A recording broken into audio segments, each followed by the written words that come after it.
Hi guys, Shawna Jensen here, the artist behind Pop Studio 12 with another painting video for you. I thought I would go through kind of explain my process with this one. Usually when I start painting, I start with the background first. I paint the whole canvas all the way through. But this one I wasn't sure exactly when I started what I wanted to do with the background, so I drew my subject out first and later on decided that I wanted it blue, so then I just went around my subject. But normally I just do it first because it's so much easier. Right here I'm just doing my base layers of the face colors. I don't need it to match perfectly right now. I'm just trying to get a foundation for the face so that I can build up my colors. You'll see that I paint a lot of layers of skin because I like it really smooth. So sometimes I'll add 30, 40, even 50 or more layers of paint for the skin because I like it extra smooth.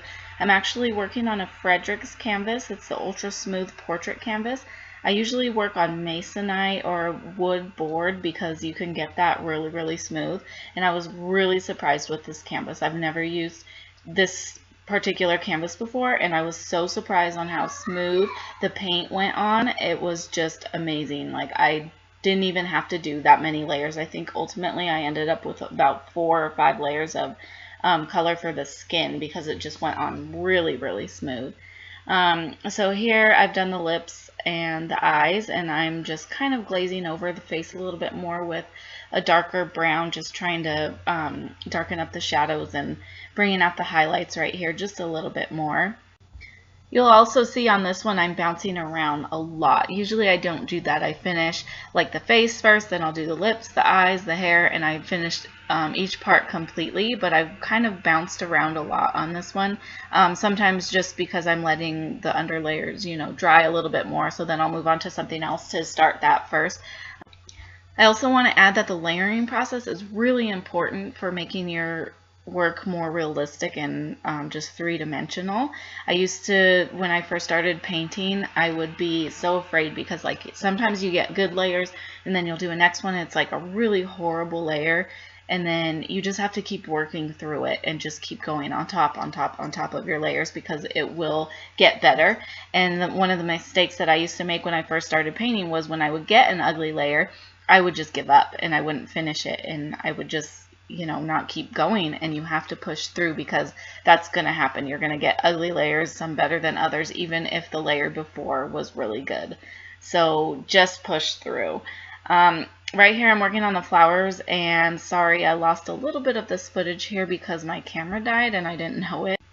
So right here I'm starting the shawl, and I am doing the same thing as I did when I was working on the face, just going down with a red color, very watered down, just wash to kind of just get it all over so that I have no white showing. And then I go through, do the shadows, and then I'm just going on top with different shades of red and kind of pinks and adding even some yellow and even bringing some of that teal from the background in there. Because you have to remember that the background is going to reflect onto her, so you want to add some of that teal onto her clothes and her face and even her hair. On the highlights of her hair I did that. Now for her undergarment, I wasn't sure exactly how I wanted it to look at first, and then I thought, oh, it would be really pretty to do like an embroidered look. But I still wanted it to be white, so I started out with putting yellow on the underneath and kind of doing that, but I didn't think it showed up as well. It didn't really pop very good, so later on I kind of go over it with a gray color just to kind of bring it out a little bit more. Plus, because she has that shawl over her, it's just going to, that white underneath, that white fabric is not going to be as bright as it really seems. It's going to be more gray anyway, so here I am working on the flowers, trying to finish these up, just adding some different colored little daisies, and working on this the same way that I work on everything else. I'm just going back and forth from light to dark paint, and it's a little bit of in-betweens, just trying to blend it together. Also adding some brown around here, a little bit of brown to make it pop a little bit more with some shadows. And then working on the roses here, I'm just putting my darks in first, and then I'll just go back and forth with the lights and keep working this basically until it just looks how I want. So I'll go in with darker and some lighter and a little bit of in between and just keep building my layers like I do the face. I don't know if you guys realized at the beginning of the video when I painted her lips, I originally painted them pink and then I changed it to red because I knew that her shawl was going to be red and that I was going to have these red roses on her head. And so I just wanted it to tie in a little bit more. That's why I decided to paint her lips red, and I just really love the contrast between the red and the teal background. It just really brings it out. It's kind of, yeah, it's a really good contrast together. And then I'm kind of just working on some details here while I wait for that gray part on the shawl to dry. So I'm just going over her eyes a little bit more, fixing, you know, doing her earrings. Then I'm just going over with like a medium gray on her shawl. At first I put like a wash over it and it was just too watery. You could see it too much. I didn't like it. So I just decided to go over it with a medium gray.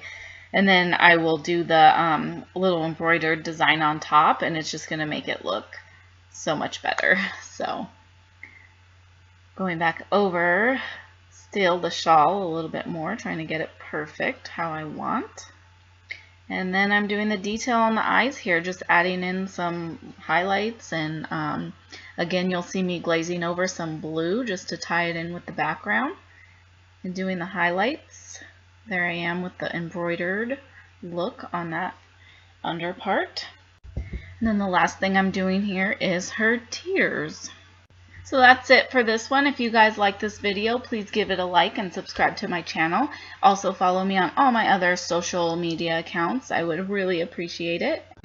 And thanks for watching.